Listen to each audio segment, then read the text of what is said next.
আপনাদের মাঝে আরেকটি ভিডিও নিয়ে উপস্থিত হয়েছি। দেখতে পাচ্ছেন আপনারা ফাওমি মোরগ। আসসালামু আলাইকুম এভরিওয়ান, ওয়েলকাম টু মাই মবরুক শখের খামার। আমি আপনাদের সাথে আছি শেখ শাহাদ।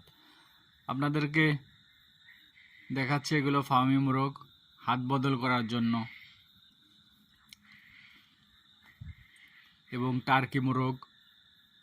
এখানে টার্কি মোরগ আছে 3টা, দেখেন সুস্থ সবল। ব্রিডারের জন্য কেউ খামারে যদি প্রয়োজন হয় নিতে পারেন টার্কি মোরগ। আরও আছে কিছু দেশি এবং ফিজেল এবং কাদাকনাথ। এখানে অনেক সুন্দর মোরগ, যদি কেউ চান খামারের জন্য নিতে পারেন ব্রিডারের জন্য। আসুন আমরা সময় অপচয় না করি, বেকারত্ব দূর করি, ছোট্ট একটি খামার করি। ধন্যবাদ বন্ধুরা। ভিডিওটি ভালো লাগলে লাইক, কমেন্ট, শেয়ার করতে ভুলবেন না।